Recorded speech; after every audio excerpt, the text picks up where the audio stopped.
अपनी पावर का यूज करके लोगों को कैसे भड़काया जाता है, कोई हमारे बाबाओं से सीखे। जग जाओ, अब सब हिंदू अपने हाथ में हथियार उठा लो। अरे भाई, इतना हिंदू मुस्लिम तो नेता लोग नहीं कर पा रहे हैं, आप किस में दंगे करवाना चाह रहे हो? वेदन है सब हिंदू एक हो जाओ और पत्थर मारने वालों के घर पर बुलडोजर चलवाओ। बड़े बूढ़ों की कहावत है कि मुंह से कुछ भी बोलने से पहले 2-4 बार सोच लेना चाहिए, लेकिन 2-4 बार तो छोड़ो, ये बाबा सोच ही नहीं पा रहे हैं। बाथरूम में भी जब आप लगा के दरवाजा नहाएं तो भी निर्वस्त्र नहीं नहाना चाहिए, क्योंकि भले हमें कोई ना देख रहा हो पर प्रकृति तो देख रही है। सत्य, अहिंसा, त्याग, समर्पण, अक्रोध, वैराग्य, ये हमारे संतों के कुछ गुण बताए जाते हैं और ये गुण हमारे इन प्रिय संतों में कूट कूट के भरे हैं। तभी तो ये एक एक कथा के लिए लाखों की फीस चार्ज करते हैं। अगर आपको बागेश्वर बाबा की कथा करानी हो तो 50 लाख रुपए खर्च करने पड़ते हैं। दक्षिणा हम लेते हैं, इसमें कोई संदेह। 2-2 लाख के पर्स और लेटेस्ट आईफोन्स यूज करते हैं, बड़ी लग्जरी गाड़ियों में घूमते हैं और तो और प्राइवेट जेट्स और बिजनेस क्लास में फ्लाई करते हैं। और हाँ, क्रोध, वो तो इन्हें बिल्कुल भी नहीं आता। बागेश्वर वाले हैं, कच्ची गोली नहीं खेलते हैं। नक्कटा सारे ठटरी बार दे भी। अब देखो, मुझे इतनी प्रॉब्लम इन बाबाओं से नहीं है जितनी इन्हें भगवान मानने वाले लोगों से है। सबको पता है आशाराम बापू और राम रहीम पर रेप और मर्डर के चार्जेस है, फिर भी जैसे ये लोग बेल पर बाहर आते हैं, लोग माला वाला लेकर बाहें फैलाकर स्वागत में लग जाते हैं। लोगों का ब्रेन वॉश तो इन्होंने इस कदर किया हुआ है कि इन बाबाओं के खिलाफ बोलने का मतलब है कि आप हिंदुत्व और सनातन के खिलाफ बोल रहे हो। लेकिन आज इस वीडियो को पूरा देखो और समझो कि हिंदुत्व और सनातन इन बाबाओं से नहीं है, ये बाबा हिंदुत्व से है।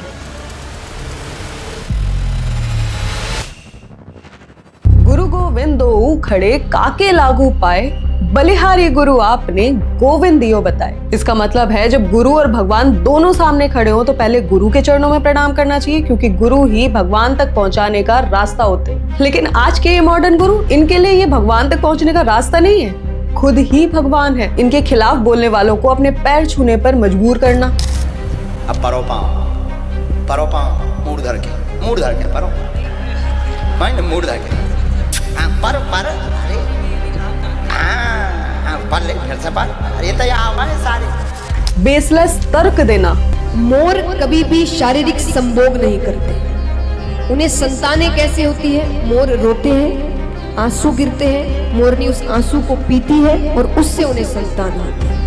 या फिर लड़कियों पर अजीबोगरीब टिप्पणियां करना कि अब लड़कियां लाते हैं 25 साल की, अब 25 साल की लड़की 4 जगह वो मुंह मार चुकी होती है। ये तो इन लोगों के लिए नॉर्मल सी चीजें हैं। एक बार इस वीडियो को देखो। ये तेरी बहन बोल नहीं सकती थी? नहीं बोल सकती थी। अभी क्या हुआ? बोलने लगी।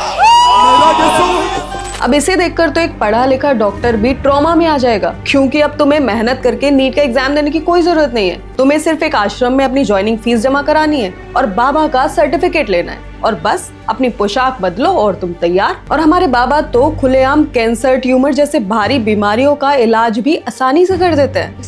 गले में हल्की सी खुजली है, बस छींकन में आराम है। गले में खुजली है, मुंह खोलो, लगाओ माइक, पूछो कहाँ है खुजली, खत्म, माइक पे बोलो। नहीं है भाग गए। ये तो एक चीज है कि इनका धंधा सिर्फ बीमारी ठीक करने तक सीमित नहीं है, ये तो अध्यापक का काम भी बहुत ही बेहतरीन तरीके से करते हैं। 70 में क्या जोड़ें कि 17 हो जाए? भाषा हिंदी से लिखो 70 और फिर हिंदी से लिखो 17, आधी मात्रा जोड़ दो, हो जाएगा। लेकिन सबसे दुख की बात तो ये है कि आज इंडिया का लिटरेसी रेट लगभग 80% होने के बाद भी आधे से ज्यादा लोग इसी तरह के अंधविश्वास में कैसे फंस जाते हैं और इस नए मॉडर्न जमाने के स्पिरिचुअल सिस्टम को बढ़ावा देते हैं और पूरी दुनिया को ये दिखा देते हैं कि जो दुनिया में कोई नहीं कर सकता वो हमारे देश के बाबा कर सकते हैं। 12 दिन की अखंड ज्योति जलाएं, 50 ग्राम देसी गाय के गोमूत्र में 2 खड़ी हल्दी की गांठ पीस करके मिला करके रोगी को पिलाएं, लाभ 100% होगा। आशीर्वाद। अगर हम किसी भी धर्म के शास्त्र देखें तो उसमें साधु, बाबा और साध्वी, इन सभी को जीवन कैसे जीना होता है वो सब लिखा है। आज से कई साल पहले देवराहा बाबा, नीम करोली बाबा, शिरडी वाले साईं बाबा जैसे महान साधु हमारे देश में हुआ करते थे, जिनका जीवन हमारे शास्त्रों में लिखे हुए जीवन के अनुसार बिल्कुल साधारण, शांत और कष्टों से भरा हुआ होता था, जिन्हें ना कोई मोह था, ना ही क्रोध आता था, ना ही किसी से कंपटीशन का भाव था। लेकिन आज के जमाने के बाबाओं को देखोगे, जैसे ये पूकी बाबा और बागेश्वर बाबा, इनका तो एक अलग ही टेंशन है। कथा करने के लिए प्राइवेट जेट से आ रहे हैं, कोई फॉर्च्यूनर में घूम रहा है, और जो ये बोलते हैं कि इंसान को सिंपल जीवन जीना चाहिए, वो ही लेदर काट के बैग बनाने वाली कंपनीज का प्रमोशन कर रहे हैं। ये सब अपनी लग्जरी लाइफ जीने में और ढोंग करने में बिल्कुल माहिर है। पहले के काल में एक महान बाबा हुआ करते थे, जैसे देवराहा बाबा। इनके बारे में कहा जाता है कि वो जानवरों से बात कर लेते थे, पानी पर चल लेते थे। अब ये असली बात है या नहीं ये हम नहीं जानते, लेकिन जब इंदिरा गांधी 1978 के इलेक्शंस में हार गई थी, तब वो खुद उनके आश्रम में दर्शन करने के लिए गई थी। और कुछ लोगों का ये भी कहना है कि देवराहा बाबा ने ही उन्हें हाथ यानी पंजे का चुनाव चिन्ह बनाने के लिए भी बोला था, और उसी वजह से वो अगला इलेक्शन जीत गई थी। अब मैं ये नहीं कह रही कि ये बातें सच है या फिर पूरी तरह से झूठ है, लेकिन आज हमारे जमाने के बाबा तो एकदम बेहतरीन से बेहतरीन चमत्कार भी कर देते हैं। जैसे इस वीडियो में देखिए, इसमें हमारे बागेश्वर बाबा एक लड़के को भीड़ से आगे बुलाते हैं और उससे पूरा ड्रामा करवाते हैं।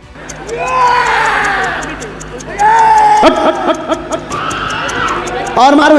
लेकिन कुछ टाइम बाद शास्त्री जी फिर सेम आदमी को ही सेलेक्ट कर लेते हैं और फिर से उसे भीड़ में से आगे बुला लेते हैं और फिर शुरू हो जाता है उनका ड्रामा। क्या इसमें शास्त्री जी ने इतना भी नहीं सोचा कि एक ही बंदे को, एक ही एक्टर को 2 बार कपड़े चेंज करके बुलाने से वो अलग नहीं हो जाता? और ये तो सिर्फ एक केस है, ऐसे ही केस हमारे देश में कई सारे हैं। एक फैक्ट और जानकर आपको हैरानी होगी कि इनका काम सिर्फ लोगों को ठीक करना या चमत्कार दिखाना नहीं है। घर में लड़ाई हो रही हो या सास बहू के झगड़े हो, उन समस्याओं का भी बाबा ही हल कर देंगे। गुरुजी, अगर बहू सास को मार दे तो क्या पाप लगता है? सास का मार दिया नहीं, जैसे 2-4 झापड़ मार दिया हो। साफ शब्दों में बोले तो हर समस्या का हल इज इक्वल्स टू बाबा। पहले के जमाने में बाबा या फिर संत बनने के लिए एक लंबी तपस्या हुआ करती थी। उसके लिए हिंदी स्क्रिप्चर्स, फिलॉसफी, भगवत गीता, वेद, उपनिषद, इन सब की जानकारी चाहिए होती थी। लेकिन आज बाबा बनना है, कोई बड़ी बात नहीं, उसमें क्या, अभी बन जाओ।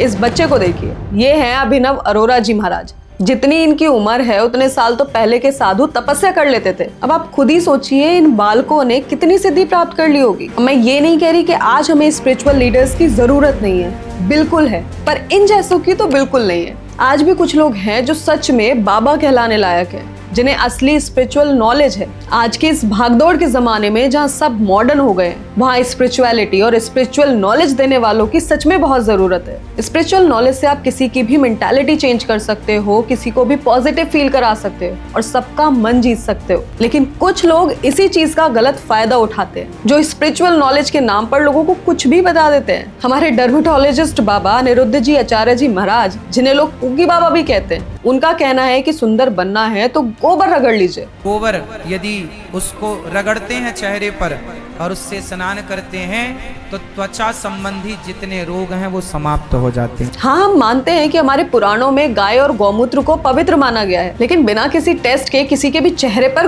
गोबर रगड़वा देना और ब्यूटी की एडवाइस देना, ये तो जायज नहीं है ना। और पता है असली दिक्कत, लोगों को ये पता ही नहीं है कि कथावाचक, साधु, सन्यासी, पुजारी, ऋषि, इनमें अंतर क्या होता है। कोई भी आया, 2 मीठी मीठी बातें की, बीच में भगवान का नाम ले लिया और बस हम उन्हीं को गुरु मान लेते हैं। और दिक्कत फिर वहीं आके खड़ी हो जाती है कि आज हम सब मिलकर इन बाबाओं को एक्सपोज तो कर देंगे, लेकिन इनका कुछ नहीं बिगड़ने वाला। क्यों? क्योंकि इन्होंने भगवा वस्त्र जो पहने हुए हैं। इनके पास पैसा, पावर और अंधभक्त इतने हैं कि 1-2 दिन के लिए यदि ये अंदर चले भी गए तो भी इन्हें वहां अंदर 5 स्टार जैसी फैसिलिटीज मिलेंगी, और उसके बाद भी 1-2 हफ्ते बाद बाहर आ जाएंगे और इनके भक्त बाहें फैलाकर, माला लेकर इनका स्वागत कर रहे होंगे। इनके भक्त इतने अंधे होते हैं कि वो तो इन ढोंगी बाबाओं के लिए जान तक देने के लिए तैयार हो जाते हैं। अगर मैं आती बॉडी भी मेरी लातों से कुचल जाती, मैं बहुत भाग्यशाली समझती अपने आप। तो अब सोचिए, यदि किसी ने इनके खिलाफ आवाज उठाई तो उसका क्या होगा। राम रहीम, एक समय पे इनका नाम हर जगह न्यूज हेडलाइंस पर था। ये मल्टी टैलेंटेड बाबा हैं, सिंगर भी हैं, एक्टर भी हैं और कम पढ़े थेरेपिस्ट और भी हैं। ये अपने फॉलोअर्स को लव चार्जर कह के बुलाते हैं। इसके बाद इन्हें एक और जर्नलिस्ट के मर्डर के केस में जेल जाना पड़ा था, पर अभी 1 महीने पहले तो इन्हें बेल भी मिल गई है। और बाहर आते ही इनके अंध भक्तों ने माला पहनाकर इनकी रैली निकाल कर इनका स्वागत किया है। आप लोग सोचते होंगे इतने सीरियस एलिगेशंस के बाद ये लोग बाहर आ कैसे जाते हैं, तो इसका जवाब बहुत सिंपल है। इनके लाखों फॉलोअर्स हैं जो इनके लिए एक वोट बैंक की तरह है, और इन्हीं अंध भक्तों की वजह से इनके पास पैसे और पावर की कोई कमी नहीं है। इन ढोंगी बाबाओं का कोई भी इंटरव्यू देख लो, ये किसी भी बात का सीधे सीधे जवाब ही नहीं देते। टीबी की बीमारियां हो, यहाँ तक कि कैंसर का कोई इलाज है, थेरेपी दे दे के मार डालते हैं लोगों में। जो मात्रा है नियुक्त शास्त्र में, इतना दूध, इतना घी, इतना दही और इतना गौमूत्र और इतना पिलाइए।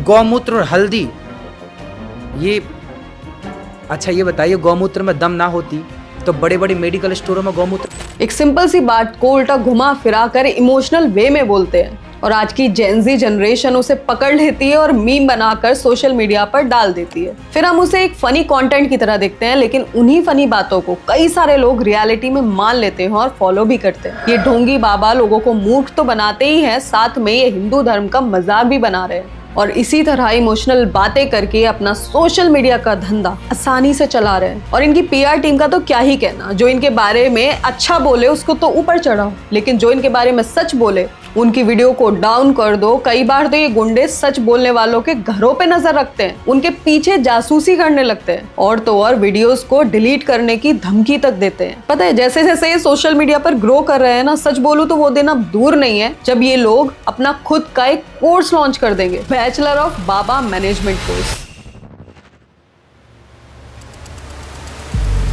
जया किशोरी जी अपने भक्तों को संदेश देती हैं कि सिंपल लाइफ जीनी चाहिए, लेकिन वो खुद महंगे बैग्स लेकर घूमती हैं, महंगी गाड़ियों में चलती हैं और तो और उसे जस्टिफाई भी करती है। इस बारे में 2-3 चीज़ें मैं कहना चाहूँगी। पहला तो जो बैग की बात है, bag is a customized bag, और जो सबसे पहली चीज़ लोग कह रहे हैं कि लेदर है, उसमें कहीं भी लेदर नहीं है। पीके मूवी देखी है, सुपर हिट थी बॉक्स ऑफिस पे, लेकिन फिर भी इस मूवी को लेकर दंगे हुए थे और वो दंगे करने वाले लोग यही रॉन्ग नंबर वाले बाबाओं के अंधभक्त थे।